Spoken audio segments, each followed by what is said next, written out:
Good day, folks. My name is Sean, and this is Air Photography. Today we're going to be taking a look at a floating landing gear set for the Mavic Mini or the DJI Mini 2. This thing will work on both drones as they both have the exact same form factor. Now, personally myself, I really don't have any interest to land on water. It kind of does seem a little bit risky to me.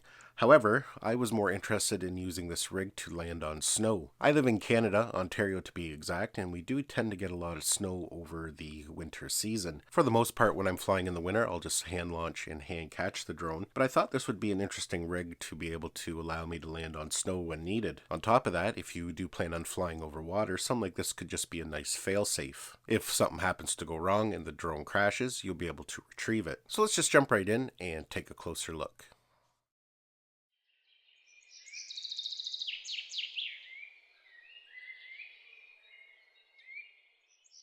Floating landing gear for drones have been around for quite some time. I remember having a set probably back about 6 years ago, 5 years ago for the Bebop drone, the original Bebop drone. And there's different manufacturers that sell them on Amazon for different drones. Primarily these are designed to allow your drone to land and take off from water. And myself, I don't know if I would risk it. I don't really have any practical purposes where I need to land on water. But I do know that there are some people that like to do that. When I posted a teaser photo of this in my community tab on YouTube, there's a lot of different comments on both sides of the fence.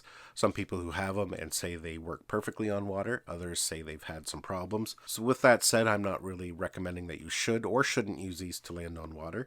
I guess that's all a personal preference. But like I mentioned, I was more curious about how this would work landing on snow. Like I said, I fly a lot in the winter here in Canada, and we tend to get a lot of snow. And for the most part, I do hand launch and hand catch. But there are those times where landing on snow would come in handy. I did a couple test flights with it, and it actually worked quite well. Here in this clip here, you can see me taking off from the snow, and the drone handles not too bad with it on. It wasn't overly windy, and here you can see again that I'm landing with it with no issue. So in that aspect, these work beautifully for landing and taking off from the snow. Now, another situation where a device like this would come in handy is if you do a lot of flying over water. You may not have any interest to land on the water, but if you're, say, filming some water activities, and sometimes things go wrong and you happen to crash, this will keep your drone afloat. Of course, most likely it's going to be damaged, have some water damage to it, but at least you can retrieve the aircraft and send it back in for repair or using the DJI Care Refresh. In order to use DJI Care Refresh, you have to provide the aircraft. Without a flotation device like this, it would just sink to the bottom, so this would at least allow you to retrieve it and send it in for warranty. Now, if you do decide something like this would be of interest to you, there are a couple things you do have to keep in mind. Attaching a device like this to your drone will put it over the 250 gram mark. That means in some countries it will then have to be registered. Here in Canada, that means yes, you would have to register it with Transport Canada, and on top of that, you would have to get your drone pilot certificate. This is a very light accessory, but it will put it over the 250 gram mark. Let's go ahead and we'll weigh it here. Right now I have it attached to the DJI Mini 2, and when it's on and attached, you can see there it's now 270 grams.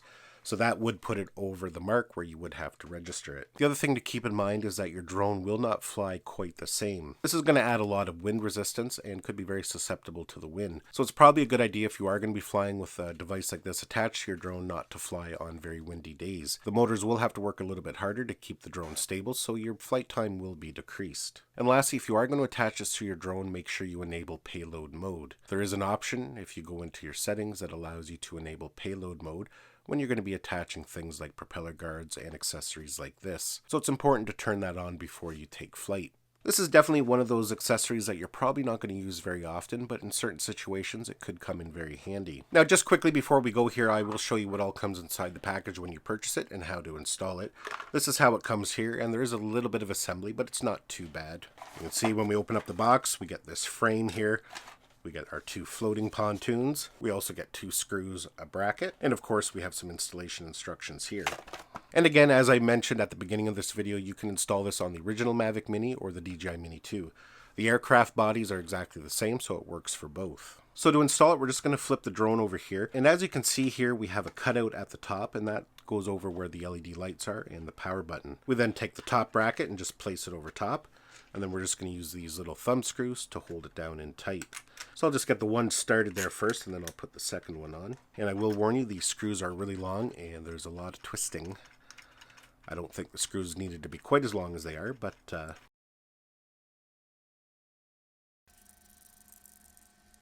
there we go. And we just need to do the same for the other side. So then at this point, we just need to place in our pontoons, and you just want to have them evenly spaced, both at the front and back. Put a little pressure on it like that. You can see that they just roll in nicely. And there we go there.